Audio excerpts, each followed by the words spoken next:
The 10 principles of economics. We are on principle number 7, which is governments can sometimes improve market outcomes. So we learned in number 6 that markets are a pretty good way to organize economic activity, but markets don't always work. And that's why you need governments to step in. One of the ways that governments are really important to the free market system is they have to enforce property rights. Now, the founding fathers of the United States thought property rights were so important they really wanted to put it into all of our founding documents, and they did, because property rights encourage us to protect the property that we own and also to have a government protect it for us should somebody try to harm or destroy our property. So we cannot have a free market system with no government at all. You have to have a government to provide basic services, as an example, law enforcement.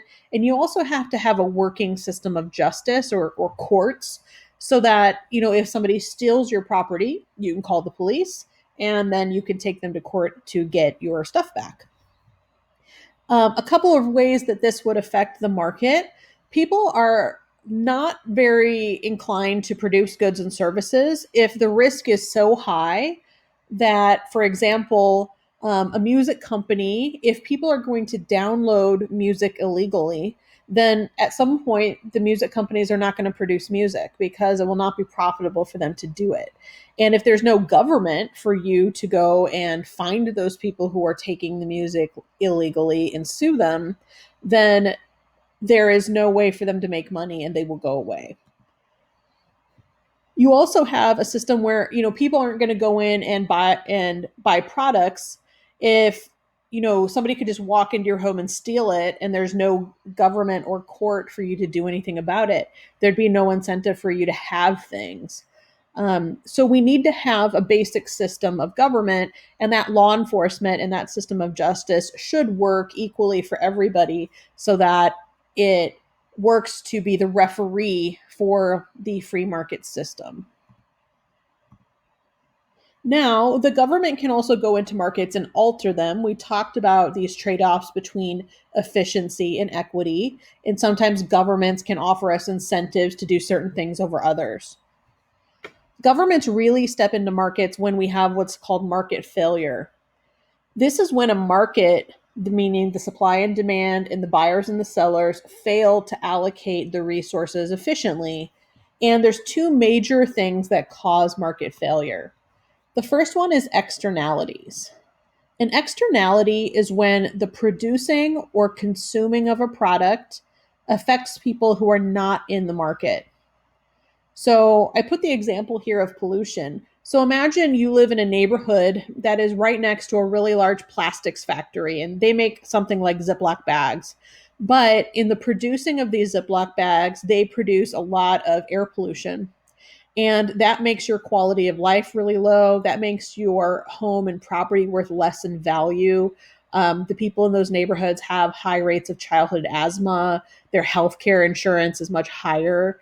So even if they don't use Ziploc bags and they do not benefit from owning Ziploc bags, they are still being affected by the production of Ziploc bags. So that is an example of negative externalities. The second way that markets fail is through market power. And this is when any one group who is either a buyer or a seller has so much power and influence in the market that they get to thus control the market. A monopoly is when there's only one seller of the product. So if you're the only person selling that product, you basically get to control how many you're going to produce and what price you're going to sell them at, making it a lot more profitable for the monopolist. But market power can also be somebody who's buying, somebody who has significant amounts of wealth, therefore might be comfortable paying really high prices for goods, and they could actually go out there and buy up all of the houses in a city, and then they would own almost all of the land in that city. That would be an example of market power. True free markets only work when we have lots and lots of buyers and lots of sellers. And all of those markets are efficient when everybody in the market has access to the perfect information, meaning they all have the exact same information about the market, about the various sellers and competitors, about prices, and how those products are made. Governments can also step into markets to promote equitable decisions. So the government uses their policies to change how our economic pie is divided. So if we want to, let's say, desegregate schools to make it more fair so that people, regardless of where you live, regardless of your skin color, are all going to an equal public school and being offered a very similar type of education, then we might have to have a government policy to desegregate schools and integrate them.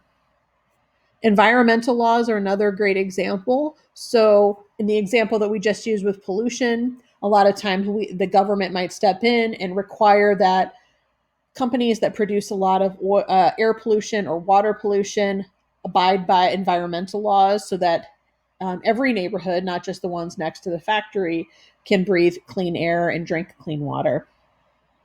And most of the time, the government does all this through taxes. The system that we set up with taxes is meant to incentivize us to do positive things and decentivize us from doing bad things.